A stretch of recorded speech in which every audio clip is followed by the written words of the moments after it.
14వ అధ్యాయం. రోమా 14:12.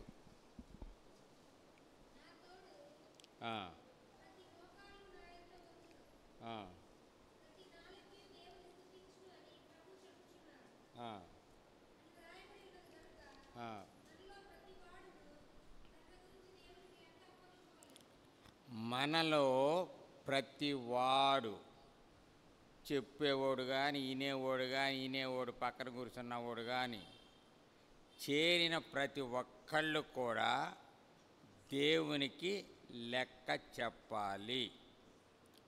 లూకా సువార్త 16వ అధ్యాయం. లూకా 16:2.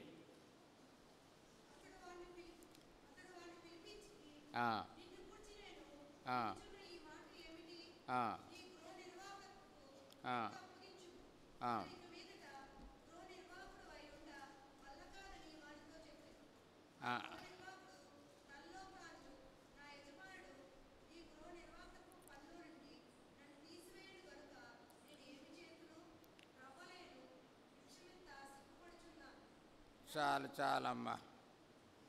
నిన్ను గూర్చి నేను విన్నది ఏంది? ఏమన్నాడు?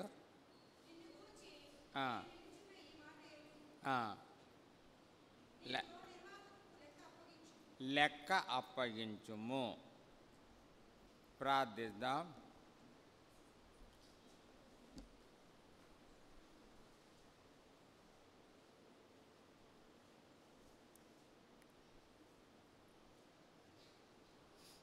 పరిశుద్ధుడగు మా తండ్రి, మా ప్రభు యొక్క పునరుద్ధాన దినములో నీ పాదముల చెంత నేనును తండ్రి నిన్ను స్తుతించటానికి, ఆరాధించటానికి సంఘముగా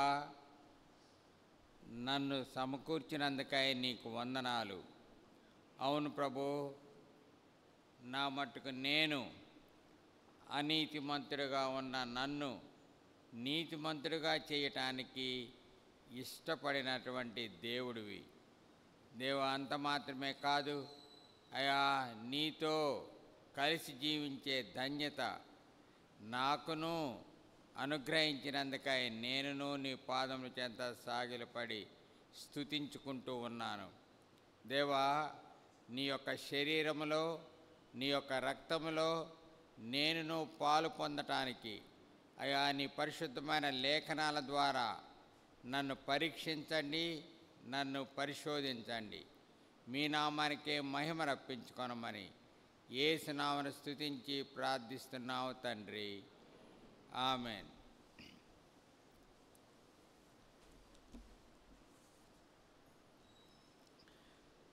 కొరింథీ 11:28. కొరింథీయులకు రాసిన మొదటి పత్రిక 11వ అధ్యాయము 28వ వచనము.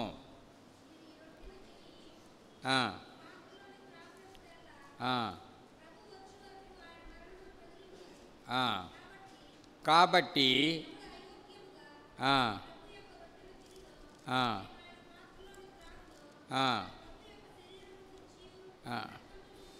అదేనమ్మా 28వ వచనం. ప్రతి మనుష్యుడు తన్ను తాను పరీక్షించుకోవాలి. అలాగు చేసి ఆ రొట్టెని తిని ఆ పాత్రలోనిది త్రాగవలెను. ఏం పరీక్షించుకోవాలి? ఇక్కడ ఏమంటున్నాడయ్య అంటే, నీ లెక్క అప్పగించు. మొట్టమొదటిది నిన్ను గూర్చిన ఎవరినన్నాడు? గృహ నిర్వాహకుడిని అన్నాడు. గృహ నిర్వాహకుడు అంటే అర్థమైందయ్య అంటే వాడికి అసలు ఏం ఉండదు. రెండోది, తన యజమానుడి సొత్తు తనదిగా ట్రీట్ చేసుకుంటాడు. 3, ఏమిటంటే దానికి బాధ్యత వహించవలసినటువంటి వాడు అంటే అథారిటీ ఉంటుంది, కానీ ఓనర్ మాత్రం ఈడు కాదు. అథారిటీ ఉంటుంది, 2 రెస్పాన్సిబిలిటీ ఉంటుంది, 3 అకౌంటబిలిటీ ఉంటుంది. ఈ 3 ఒక గృహ నిర్వాహకుడికి ఉండేది. గృహ నిర్వాహకుని ఇంగ్లీష్లో ఏమంటారు? మేము తెలుగు మీడియం అంటారు. తెలుగులో చెప్పమంటేనే మేము ఇంగ్లీష్ మీడియం అంటారు మన పిల్లలందరూ. స్టివర్డ్షిప్. స్టివర్డ్ అంటే ఏమిటాయి అంటే వీడిది కాదు ఆస్తి, పక్కనోడు ఆస్తి మీద చలాయిస్తూ ఉంటాడు. రెండోది ఏమిటాయి అంటే వాడికి బాధ్యత ఉంటుంది దాని మీద. మూడోది ఏమిటాయి అంటే దానికి లెక్క అప్పచెప్పవలసినది వాడే. కాబట్టి ఎవరు వీళ్ళు గృహ నిర్వాహకులు? 1 ఎవరయ్యా అంటే 1 కొరింథీ 9:16 గృహ నిర్వాహకులు ఎవరయ్యా అంటే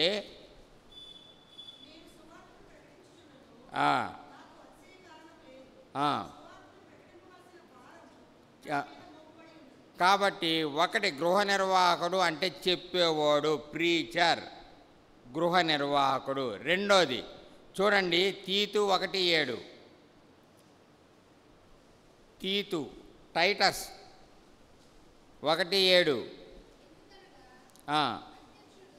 అధ్యక్షుడు. ఇంగ్లీష్ బైబిల్ ఎవరి దగ్గర ఉందా? ఉంటుంది, కానీ మేము పైకి చదవము.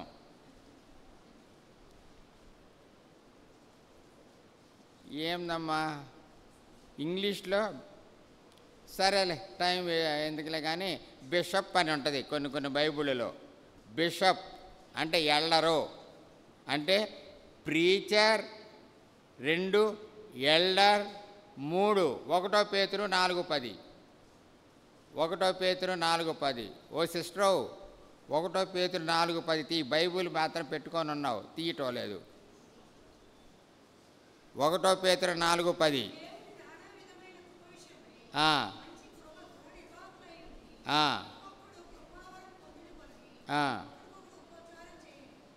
కాబట్టి 3 ఎవరై అంటే ఒక పరిశుద్ధుడు, అంటే మారు మనసు పొందిన వ్యక్తి.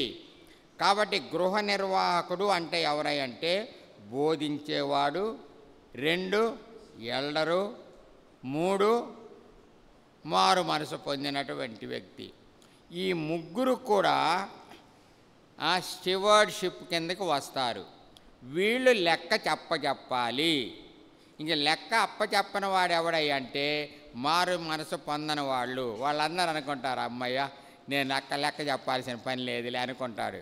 కానీ ఒక పెద్ద లెక్క ఉంది, ఎత్తి అగ్ని ఆరదు, పురుగు చావదు, ఒకే లెక్క. వాడు సావడు, ఏడుతా గగ్గోలు పెట్టుకుంటూ ఉంటాడు. వాడి లెక్క మారు మనసు పొందకపోతే ఆ లెక్క అది. మారు మనసు పొందిన వాటికి లెక్క ఏమిటాయి అంటే మొదటిది చూడండి, ఓనర్ ఆఫ్ ద ఆస్తి అంతటికి ఓనరు. ఆస్తి ఎవరిది? కీర్తన గ్రంథం. ఈ ఆస్తి అంత ఎవరిది? అమ్మాయి ఆస్తి అంత ఎవరిది? ఈ ఆస్తి అంతమ్మా. ఓ ఇది దానియేలు అన్నదంటావా? కాదులే తల్లి. ఈ లోకంలో ఉన్న ఆస్తి అంత ఎవరిది? కీర్తనలు 24:1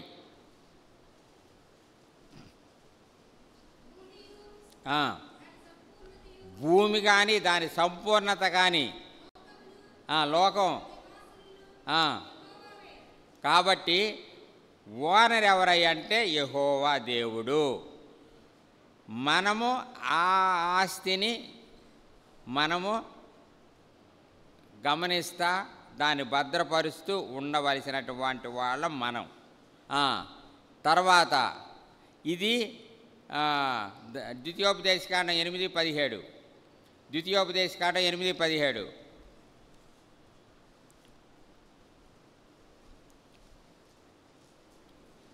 ద్వితీయోపదేశకాండం 8:17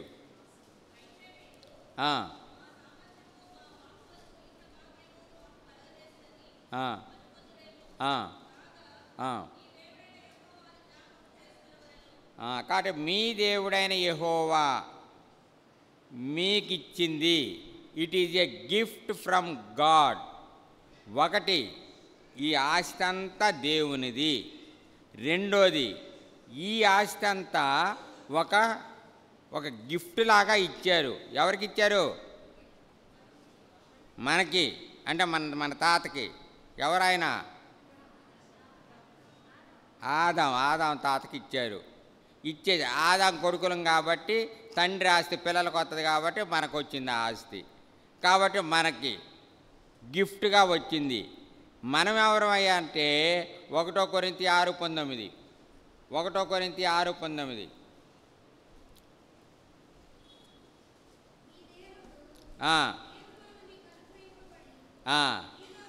కానీ మనం ఎవరమయ్యా అంటే మనం ఎవరమే? మనుషులు మనం బాక. మనం ఎవరమే? దేవుడిచ్చినటువంటి బహుమానం అన్నమాట మనం. కాబట్టి ఇప్పుడు మనం లెక్క చెప్పాలి. ఏం చెప్పాలి? గృహ నిర్వాహకుడు 3 రకాలు. ఒకటి, మంచి గృహ నిర్వాహకుడు, గుడ్ స్టివర్డ్. 2, faithful steward. అంటే ఫెయిత్ఫుల్ అంటే నమ్మకమైన వాడు. 3, అన్ఫెయిత్ఫుల్ స్టివర్డ్ అంటే అపనమ్మకస్తుడు. ఇప్పుడు మనము ఈ 3 రకాలైన స్టివర్డ్స్, నమ్మకమైన, తర్వాత మంచి, అపనమ్మకం, ఈ 3 రకాలైనటువంటి గృహ నిర్వాహకులు ఉంటారు. మొట్టమొదట మనం ఏమి లెక్క చెప్పాలి? మొదటిది ఏమిటాయి అంటే ఏం లెక్క చెప్పాలి? సమయాన్ని దేవునికి లెక్క చెప్పాలి. We are the stewards of time. Bible గ్రంథంలో సమయానికి 2 నిర్వచనాలు ఇచ్చాడు. ఒకటి ఏమిటంటే క్రోనోస్ అంటారు. క్రోనోస్, సమయాన్ని క్రోనోస్ అంటే సెకండ్లు, నిమిషాలు, గంటలు, గంటల తర్వాత రోజులు, నెలలు, సంవత్సరాలు, శతాబ్దాలు, ఇలాగా దీన్ని క్రోనోస్ అంటారు, టైంని. రెండోది, క్రోనోస్ అంటే ఏమిటాయి అంటే గాడ్స్ టైం, దేవుని సమయము, లేకపోతే జీసస్ టైం, రైట్ టైం, సరి అయిన సమయం, కైరోస్ అంటారు దాన్ని. బైబిల్ గ్రంథం ప్రకారం సమయాలు 2 రకాలు. ఒకటి ఏందమ్మా? అమ్మ పాప, మొదటి సమయం ఏమిటి? నువ్వు చెప్పొద్దు. క్రోనోస్. రెండోది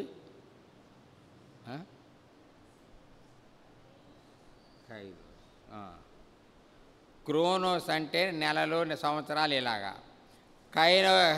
కైరోస్ అంటే prime time, God's time, Jesus time, దేవుని సమయం. బైబిల్ గ్రంథం అంతా ఏ సమయాన్ని గురించి చెప్తుంది అంటే కైరోస్ గురించే చెప్తుంది.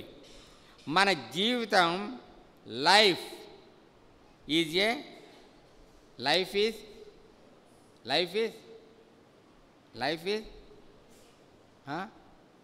చెప్పు. Life is short, death is sure, Christ is cure. కాబట్టి సమయము, లైఫ్ ఈజ్ షార్ట్.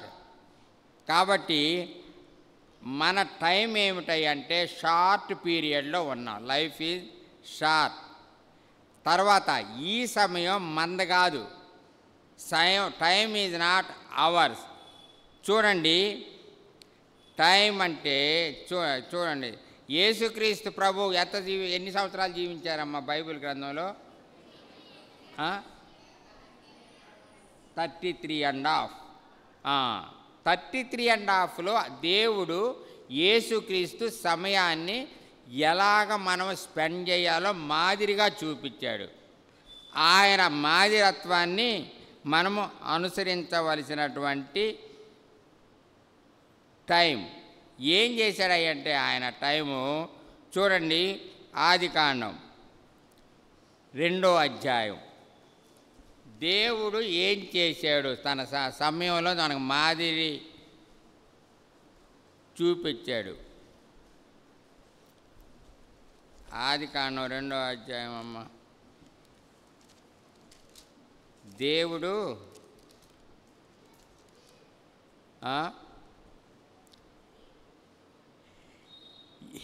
7 దినములలోగా సంపూర్తి చేసి తాను చేసిన పని అంతటి నుండి విశ్రమించెను.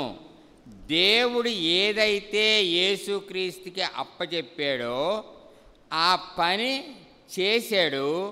చేయటం మాత్రమే కాదు, దాని తర్వాత రెస్ట్ తీసుకుంటున్నాడు. మనమేం చేస్తామయ్యా అంటే దేవుడు మనకిచ్చిన పనిని చెయ్యము, రెస్ట్ మాత్రం తప్పకుండా తీసుకుంటాం. యేసుక్రీస్తు ప్రభు మనకు మాదిరత్వాన్ని చూపిస్తామన్నాడు. దేవుడు ఏదైతే ఇచ్చాడో తనకి ఆ పని చేసిన తర్వాతే రెస్ట్ తీసుకున్నాడు. దేవుడు నీకు ఒక పని ఇచ్చాడు. ఏం పని ఇచ్చాడమ్మా నీకు? నాకేమీ లేదా? నీకేమీ లేదా? మీ నాన్న నేను అడుగు, నాన్న దేవుడు నాకే పని ఇచ్చాడు కొద్ది చెప్పు నాన్న అని. ఓ తల్లి, ఏమిచ్చాడు దేవుడు నీకు పని? నీకేనమ్మా. వేరే వాళ్ళని కొట్టమన్నాడా? యేసయ్య గురించి చెప్పమన్నారు. చెప్తున్నావా? అప్పుడప్పుడు అంతే. సరే, దేవుడు ఇచ్చిన పనిని చేసి విశ్రమించాడు. దేవుడు నీకే పని ఇచ్చాడో మొట్టమొదట నువ్వు గుర్తెరగాలి. Why you are created? Why you are created? ఎందుకు దేవుడు నిన్ను పుట్టించాడు? దేవుడు తన మహిమ నిమిత్తమై నిన్ను సృజించెను. దేవుడు తన మహిమ కొరకాయ నిన్ను సృజించుకున్నాడు. ఈ లోకంలో నువ్వు ఎందుకున్నావై అంటే దేవుడు తన మహిమని నీ ద్వారా వెల్లడిపరచాలని. మహిమ ఎలా వస్తుంది? ఎలా వస్తుందో? మహిమ ఎలా వస్తుంది? మారు మనసు పొందితే దేవుని మహిమ నువ్వు పొందుకుంటావు. దేవుని మహిమ పొందాలి అంటే ద ఫస్ట్ థింగ్ మనం చెయ్యవలసింది ఏమిటంటే మారు మనసు పొందుట. కాబట్టి దేవుడు నీకు ఇచ్చిన పని ఎందుకు నిన్ను పుట్టించాడంటే మారు మనసు పొందుతావని. మారు మనసు పొందావా బ్రదరా? నువ్వే అబ్బాయా? మారు మనసు పొందినావా? అసలు మారు మనసు అంటే ఏంది అనే డౌటు కదా. అది నువ్వు అబ్బాయి, అది కూడా అదే డౌటా? నువ్వు కూడా లేదా? అదే డౌటు. కానీ మొట్టమొదటిది మారు మనస్సు. దేవుడు నీకు ఇచ్చిన పని ఏందో తెలుసా? దేవుని నేను ఎందుకు ఉంచాడో తెలుసా? ఇక్కడ దేవునికి మహిమ తీసుకొస్తావని ఉంచాడు. దేవునికి మహిమ ఎలా వస్తుంది అంటే కీర్తనల గ్రంథంలో ఉంది, వాడు మారు మనసు పొంది దేవుణ్ణి మహిమపరిచారు. యెహోషువ గ్రంథంలో కూడా ఉంటుంది. ఆకాన్ని ఏమంటారు? ఆకాన్ని ఏమన్నారమ్మాయి? ఏమనలేదా? ఏమనలేదంటమ్మా. యెహోషువ గ్రంథం ఆకాంతో యెహోషువ ఏమన్నాడు?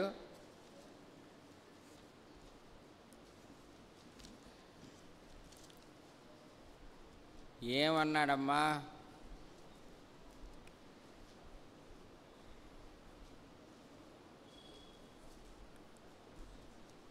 ఆకాంతో అన్నాడు, ఆకానా నువ్వు చేసిన పాపమును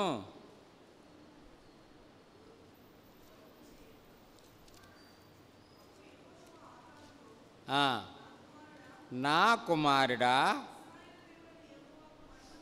మహిమను చెల్లించు, ఒప్పుకో.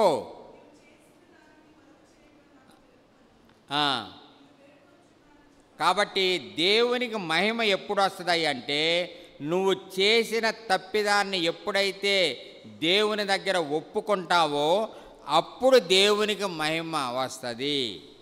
కాబట్టి నీవు దేవుని దగ్గర నీవు చేసిన నీ పాపమును నీ తప్పిదాన్ని ఒప్పుకున్న రోజు ఉన్నదా అని. కాబట్టి లేకపోతే దేవుడు అడుగుతాడు, లెక్క అడుగుతాడు, నువ్వు ఎందుకు ఒప్పుకోలేదు, నేను నా యొక్క బిడ్డల ద్వారా నీకు ఒప్పుకునేటట్టు చెయ్యాలి అని కూడా చెప్పించేనే, అయినా ఇంకా దేవుని దగ్గర నువ్వు ఒప్పుకోకుండా ఎలాగ బ్రతుకుతున్నావు అని దేవుడికి లెక్క చెప్పవలసిన వాడవు దానవు. కాబట్టి మొట్టమొదటిది మనం దేనికి లెక్క చెప్పాలి అంటే నువ్వు నీ పాపాన్ని ఒప్పుకున్నావా లేదా దానికి లెక్క చెప్పాలి. నా కుమారుడా లెక్క ఒప్పుకో, ఇది మొట్టమొదటిది. రెండోది ఏమిటంటే చూడండి, దేవుడిచ్చిన బహుమానానికి లెక్క చెప్పాలి. దేవుడు నీకు బహుమానం ఇచ్చాడు. ఏం బహుమానం?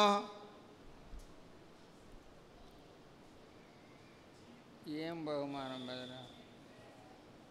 నేను 1,00,000 రూపాయలు అడుగుతున్నాను, ఇంతవరకు ఇయ్యలేదు, ఇంకా నాకు బహుమానం అంటావా? కుమారులు లేకపోతే బిడ్డలు యెహోవా అనుగ్రహించు బహుమానము, గిఫ్ట్, స్వాస్యము, బహుమానము, గర్భఫలము యెహోవా అనుగ్రహించు బహుమానం. కాబట్టి నీ పిల్లలు దేవుడు నీకే ఇచ్చాడు. ఎందుకో తెలుసా? ఒక గిఫ్ట్గా ఇచ్చాడు. ఆ బహుమానాన్ని నువ్వు లెక్క చెప్పాలి. నీ పిల్లవాడిని నువ్వు సరైన మార్గంలో పెంచకపోతే నువ్వు లెక్క అప్పచెప్పవలసిన వాడవు దానవు. దానికి ఉదాహరణ ఏలీ బ్రదరు. ఆయన ఎవరంటారా? ప్రధాన యాజకుడు. ప్రధాన యాజకుడు 2 పిల్లల్ని ఇచ్చాడు. ఏం పిల్లలు అని బాగా పిల్లల పేర్లేంది?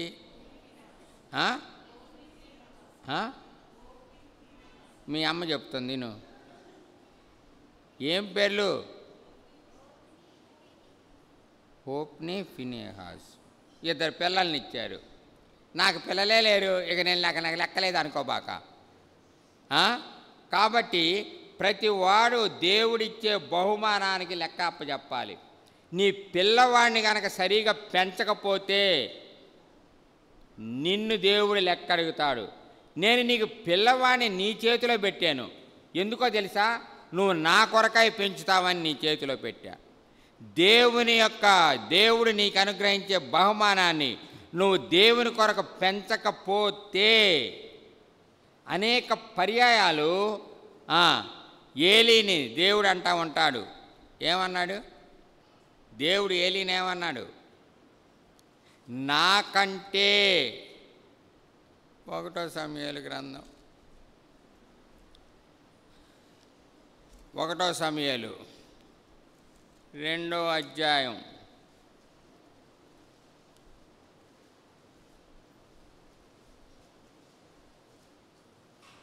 29వ వచనం చివరి భాగం.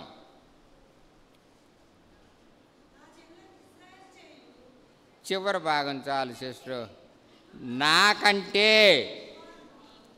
నీ కుమారులను నువ్వు దేవుని కంటే కూడా నీ బిడ్డలను ఎక్కువ చేసుకుంటున్నావు. దేవుని మందిరానికి రావటానికి నీ బిడ్డలు అడ్డంగా ఉన్నారా? అనేక పర్యాలు అంటూ ఉంటాం. వాళ్ళు ఎక్కడన్నా వాళ్ళు లేచేలేక 10 అయ్యిద్ది. ఎవడు లేపమన్నాడు నేను 10 గంటలకే? దానికి లెక్క అడుగుతాడు దేవుడు. నేను నీ చేతుల పిల్లల్ని పెడితే నువ్వు 10 గంటలకు లేపటం ఏమిటి?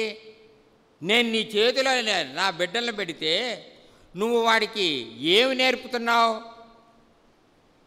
ఏలీ లెక్క అడిగాడు లేవు. ఏలీ, నేను నీకు బిడ్డల్ని ఇస్తే నాకంటే నీ బిడ్డల్ని ఎక్కువ చేసుకుంటున్నావు, ఏమిటి కారణం? పిల్లారా, అనేక పర్యాయాలు మన జీవితాల్లో దేవుని కంటే మన పిల్లలు ఎక్కువగా ట్రీట్ చేస్తూ ఉన్నాం. దేవుని మందిరానికి రావాలంటే ఆలస్యం ఎందుకు? మీకేం తెలుసు బ్రదర్, ఆ పిల్లలందరూ ఎటెటో వెళ్ళిపోయారు, నువ్వు ఉండేది ఒక్కడివి, నువ్వు వస్తావు. ఒక్కళ్ళని కాదులే, సిస్టర్ కూడా ఉందిలే. మీరు ఉండేది ఇద్దరు రిటైర్డ్ అయ్యారు. రిటైర్డ్ అయినాక మీరు వస్తారు. మరి మాకు అట్ట కుదిరిద్దా? ఏంది బ్రదరా నువ్వు నిన్న ప్రార్థన కోరిక రాలేదంటే ఏం చెప్పమంటావు బ్రదరు? వాళ్ళని కూర్చోబెట్టి చదివిచ్చేలోపు దేవుని కంటే ఎక్కువగా నీ పిల్లల చదువు చూసుకుంటున్నావు నువ్వు కదా. దానికి లెక్క చెప్పాలి నువ్వు. దేవుడు అడిగి తీరతాడంతే. నేను ఎందుకు నీకు బిడ్డల్ని ఇచ్చానయ్యా అంటే నా కొరకై పెంచుతావని. ఆ సిస్టర్కి 12 మంది పిల్లలు. ఎవరు? ఎవరమ్మాయి? సూసన్నానా? 12 మంది పిల్లల్ని దేవుడు కొంతమంది తీసుకున్నారు, చివరికి 10 మంది మిగిలారు. 10 మంది పిల్లల్ని కనుక మనకు గనక ఉంటే ఇక ఆ రోజంతా ఆదివారం ఇంకా మనం ఇక్కడ కనపడడం. ఎందుకయ్యంటే ఒకడా ఇద్దరా బ్రదరా? 10 మంది పిల్లల్ని వాళ్ళని లేపి స్నానం చేసి అందుట్లో ఆదివారం పూట చికెన్ తెచ్చేసేసి వండుకునే లేకే టైం అంతా గడిచిపోద్ది. ఎంత అయింది? మధ్యాహ్నం 2 అయింది. తినేసి బయలుదేరదామంటే ఎదురు వస్తున్నారు.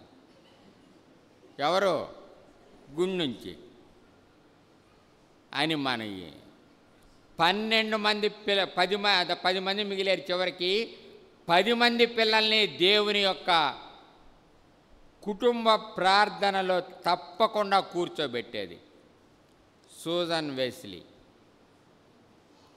మనకు నువ్వు తీసుకురాలేదేంది బ్రదరా మీ మనవరాలని అంటే వాళ్ళు చదువుకుంటున్నారు బ్రదర్. ఏం చదువుతున్నారు బ్రదరా? మార్కులు ఏమన్నా ఫస్ట్ క్లాస్ వస్తాయి అంటే అయ్యేందుకు వస్తాయి? దేవుని మందిరాన్ని వదిలిపెట్టి నువ్వు దేవుని నీ బిడ్డలన్న కనుక ట్రైనప్ చేస్తే God won't accept such type of చదువు. దేవుని కొరకై నువ్వు పెంచబద్దులమై ఉంటున్నావు. ఆ 10 మంది పిల్లల్లో ఒక ఇంగ్లీష్ పాట పాడుతున్నావంటే ఈరోజు దేవుని గురించి ఆ 10 మంది పిల్లల్లో ఒక పిల్లవాడి పేరు ఏం పేరు?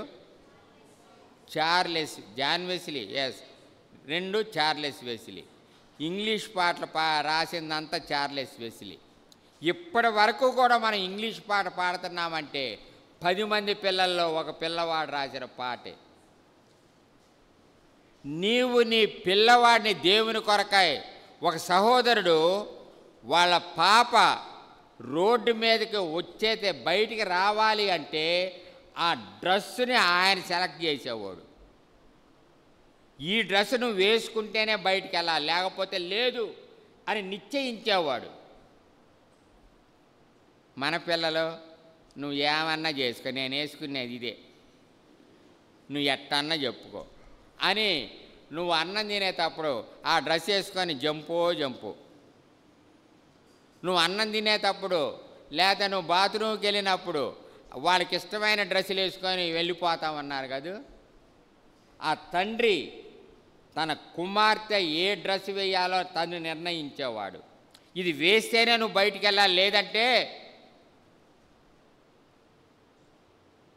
నువ్వు నీ పిల్లవాడి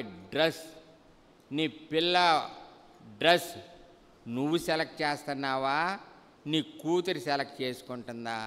ఈ దినాల్లో ఎలాగుంటుంది అంటే వాళ్ళు సెలెక్ట్ చేసేసి తీసుకొచ్చి బిల్లింగ్ దగ్గర వాళ్ళ అమ్మ వాళ్ళకి ఇచ్చి బిల్లు కట్టు అంటున్నారు. ఇది నవ్వే డేస్లో ఉన్న situation. We must give an account. దేవుడు మనకిచ్చిన బహుమానానికి మనం లెక్కప్ప చెప్పాలి. నీ పిల్లల గురించి నీవు లెక్కప్ప చెప్పాలి. How sad it is. నవ్వే డేస్లో దేవుని పిల్లలమని చెప్పుకుంటూ మన పిల్లలు ఇచ్చిన దేవుడు మనకిచ్చిన బహుమానాల్ని దేవుని కొరకు పెంచుతున్నావా, వాళ్ళ లెక్క చొప్పున పెంచుతున్నావా? లెక్క అప్పచెప్పు అంటున్నాడు దేవుడు. ఒక టైం వస్తుంది, మనం దేవునికి లెక్క అప్పచెప్పి తీరాల్సిన వాడు. వాళ్ళ ఒకటి ఏలి కొడుకులు ఎంతమంది అమ్మాయి? ఇవేం పేరు? నువ్వు చెప్పబాక, చెప్పు. ఆ అమ్మాయి చెప్పాల్సింది, నాకు చెప్పు. ఇందాక చెప్తే నువ్వు ఇనుకోవటం లేదు, గుర్తుండటం. ఎందుకు వచ్చినట్టు? ఎందుకు వచ్చినా? రాకపోతే నువ్వే కాదు అంకుల్ అడిగేది, ఎందుకు రాలేదని. అందుకు వచ్చాను కానీ వేరే దానికి వచ్చేవాడిని కాదు అంటది.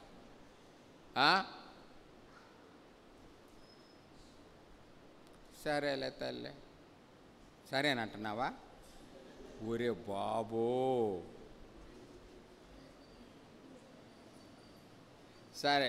ఇద్దరు పిల్లలు ఆయన పరిచర్యలో ఉన్నాడు. ఎవరో ఏలి పరిచర్యలో ఉన్నారు. వీళ్ళు పరిచర్యలో ఉన్నారు, కానీ దేవుణ్ణి మాత్రం ఎరగల. దేవుణ్ణి ఎరగకుండా దేవుని పనిలో ఉంటున్నా వాళ్ళ నాన్న అబ్జెక్ట్ చేయలేదు. అనేక పర్యాయాలు మన పిల్లలు దేవుణ్ణి ఎరక్కపోయినా దేవుని యొక్క పనుల్లో పెట్టుట దేవుడు ఓర్చుకునేవాడు కానే కాడు.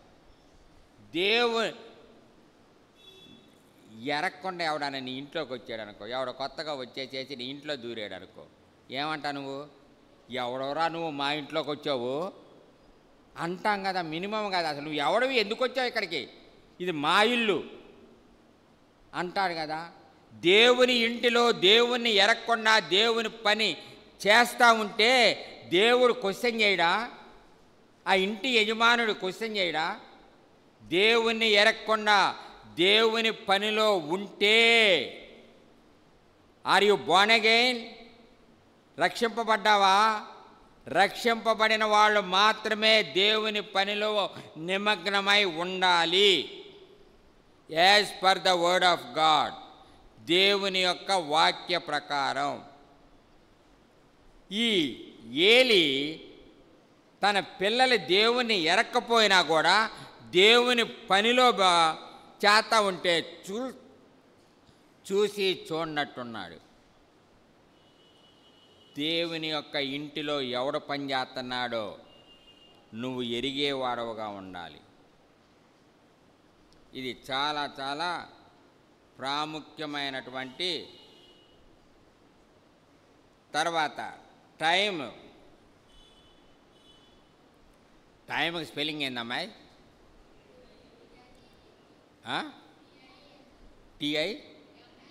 TIME, time. 4 మాటలు. టీ అంటే ట్రెజర్ ఇట్, అంటే ట్రెజర్ అమ్మాయి, TREASURE. ట్రెజర్ ఇట్ అంటే దాన్ని కూడబెట్టాలన్నమాట టైంని. 2 నెక్స్ట్ అక్షరం ఏంది? ఐ అంటే ఇన్వెస్ట్. ఇన్వెస్ట్ అంటే వడ్డీకి ఇవ్వాలన్నమాట. 1 ఏందమ్మాయి? ట్రెజర్ ఇట్, కూడబెట్టాలి టైంని. 2 ఇన్వెస్ట్ చేయాలి. 3 మేనేజ్ చేయాలి సమయాన్ని, నీ ఇష్టం వచ్చినట్టు వాడుకోకూడదు. ఈ అంటే ఏమిటాయంటే ఎంజాయ్. మనం ఇది ఒకటి చేస్తాం, మిగతా 3 వదిలి పడేస్తాం. ఎంజాయ్ అంటే ఆనందించాలి సమయంలో. కానీ దేవుడు ఇచ్చిన ఈ సమయానికి 1 ఇన్వెస్ట్, కూడబెట్టుకోవాలి సమయాన్ని, వ్యర్థంగా పోగొట్టకూడదు. కొలస్సే 3:8 త్వరగా.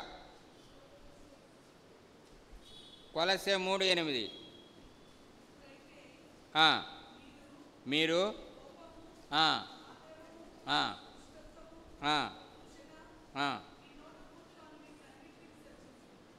అన్నిటినీ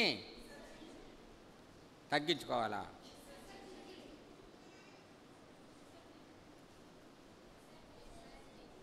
ఏందమ్మా?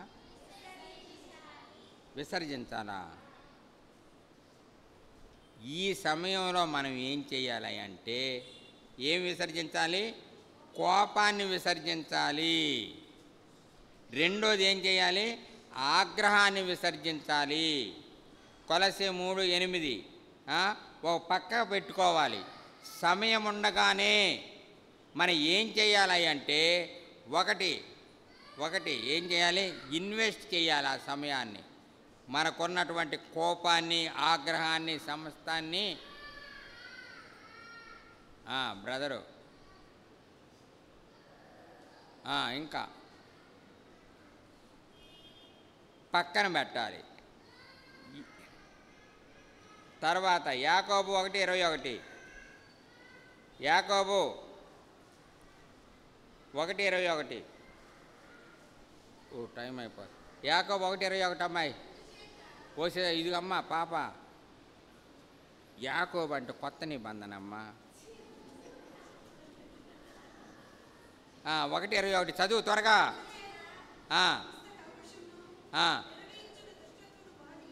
ఏం మానాలి? విర్రవీగటం. సరే, ఇంకా ఎక్కువ నేను ఎక్స్ప్లెయిన్ చేయలేను దాన్ని. మన మందిరాల్లో ఎవరున్నారో మీకు అంతా తెలుసు. కాబట్టి విర్రవీగేతనాన్ని పక్కన మానాలి. అది చాలా కాబట్టి వాటిని వదిలిపెట్టాలి. కాబట్టి దేవుడు ఎలాగా ఇన్వెస్ట్ చేశాడంటే mark 1:21. Mark 1:21. How lord Jesus invest his time in this world. Mark 1:21. వెళ్ళారు. వెంటనే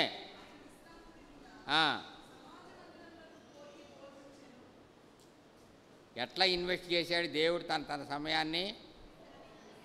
దేవుని యొక్క మందిరానికి వెళ్ళి, సమాజ మందిరానికి వెళ్ళి నీ అటెండెన్స్ దేవుని మందిరంలో ఎంత ఉన్నది దానికి నువ్వు లెక్క చెప్పాలి దేవునికి. నీకు ఆయుష్నిచ్చి అనేకులైనటువంటి ఆరోగ్యాన్ని నీకిచ్చి దేవుని యొక్క మందిరానికి వెళ్ళు అంటే సమాజముగా కూడుట మానొద్దు అని హెబ్రీలకు రాసిన పత్రికలు అంటా ఉంటుంటే ఎంతమంది మనం చెప్తాం బాగా. ఎప్పుడు? స్టేజ్ మీద ఉన్నప్పుడు. ఈ స్టేజ్ మీద మందిరానికి రావాలి, నువ్వు వచ్చావంటరా అని దేవుడు నన్ను అడిగితే నేను ఏం చెప్తాను? దేవునికి సమయం దొరికినప్పుడు యేసుక్రీస్తు మాదిరిగా ఉన్నాడు. సమాజ మందిరానికి వెళ్ళాడు. 35వ వచనం మార్కు 1:35. పెందల కాడ లేచి మన వల్ల ఇద్దాని చలికాలం పెందల కాడ లేచి ఏం చేశాడమ్మా? చాలా చీకటి ఉందంటమ్మా, భయం మనకి.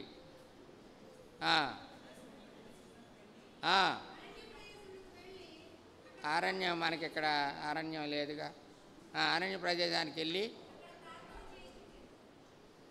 ఆయన ఎలా స్పెండ్ చేశాడు తన టైంని? ఒకటి, సమాజ మందిరానికి అటెండ్ అవుతూ టైం చేశాడు. ద సెకండ్ వన్ ఈజ్ ప్రార్థనలో సమయాన్ని స్పెండ్ చేస్తామన్నాడు. ప్రార్థన, ఒంటరిగా ప్రార్థన కూడికలకి అడిగితేనేమో కోపాలు. ఈ దినాల్లో వస్తున్నావా? ఒకసారి వచ్చారు. ఎంతమంది సిస్టరు? 2. ఎక్కడో కాదు, షాలోములో. నువ్వెందుకు వచ్చా అని నన్ను పోకండి. 2 ఆదివారం పూట భయం ఎంతమంది, మంగళవారం పూట ఏమో ఇంకా భగవంతుడికే ఎరుక. 2 ఉన్నారు ప్రార్థనా కూడికలో. దేవుని స్తోత్రం, నేను రానందుకు అనబాకండి. ఆయన ఒంటరిగా ఉన్నప్పుడు దేవుడై ఉండి సమాజ మందిరంలోకి అటెండ్ అవడానికి ఇష్టపడ్డాడు. దేవుడై ఉండి ఒంటరిగా ప్రార్థనలో గడపడానికి ఇష్టపడ్డాడు. మార్కు సువార్త 6వ అధ్యాయం 46వ వచనం. మార్కు 6:46.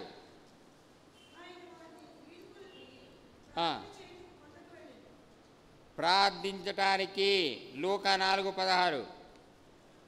లూకా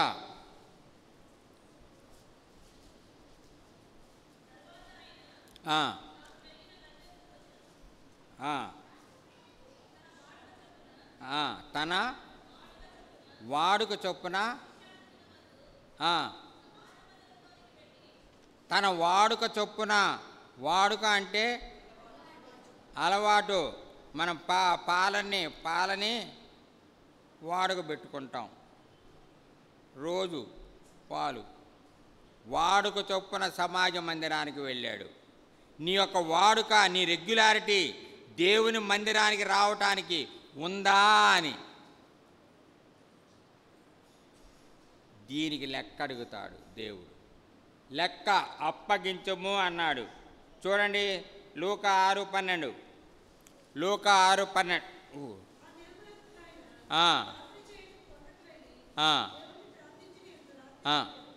ఎంతమ్మా? ప్రార్థించుట యందు.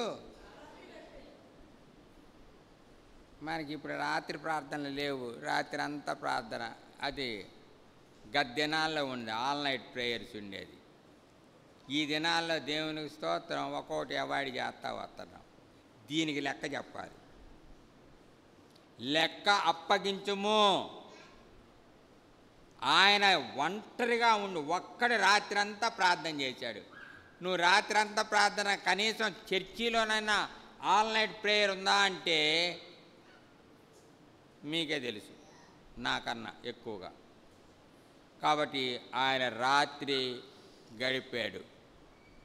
మూడోది చూడండి, మత్తయి సువార్త 22. మత్తయి 22:36.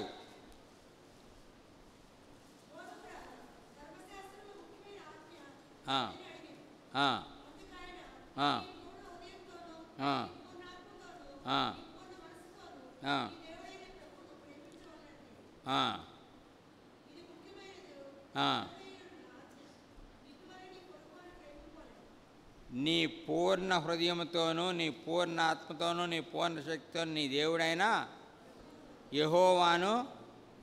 అంటే there exist a relationship between you and your God.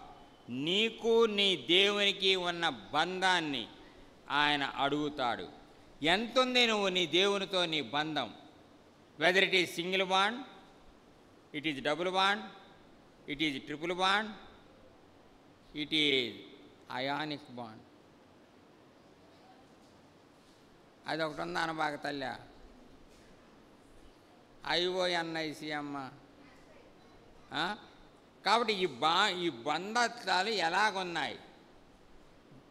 అనేక పర్యాయాలు మనకి మన దేవునికి ఉన్నటువంటి బంధాన్ని దేవుడు అడుగుతాడు. ఆయన లెక్క అడుగుతాడు. నీకు నీ దేవునికి ఉన్న బంధం ఎంత స్ట్రాంగ్గా ఉంది అది. కాబట్టి we must always build relationship with our God. అంత మాత్రమే కాదు, చూడండి లూకా 16:19.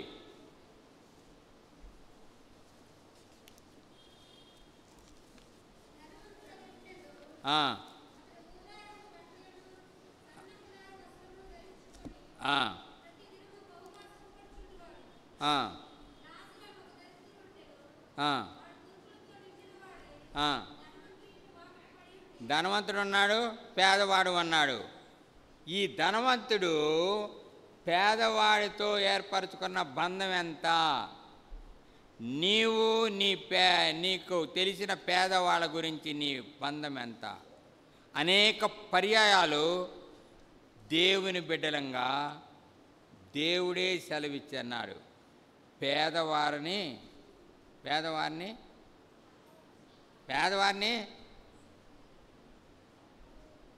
అసలు పేదవాళ్ళు ఉంటే కదా మా దగ్గర ఉన్నా మేము పట్టించుకుంటే కదా.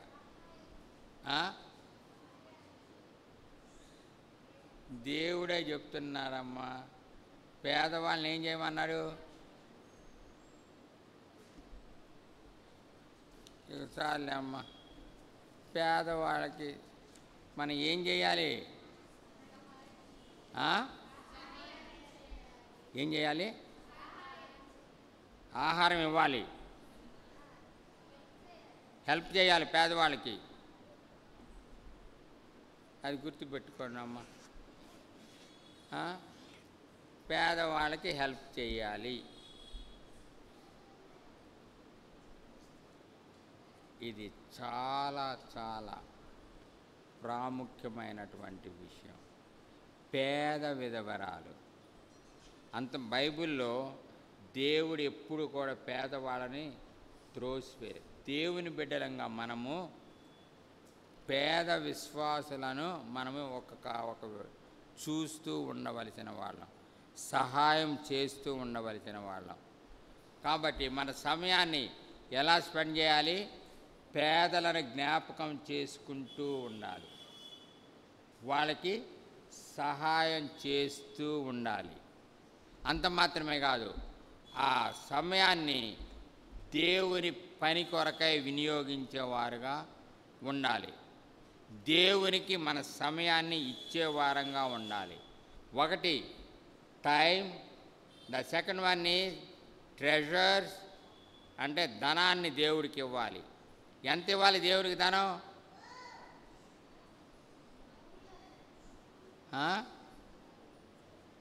ఎంత ఇవ్వాలి దేవునికి ధనం?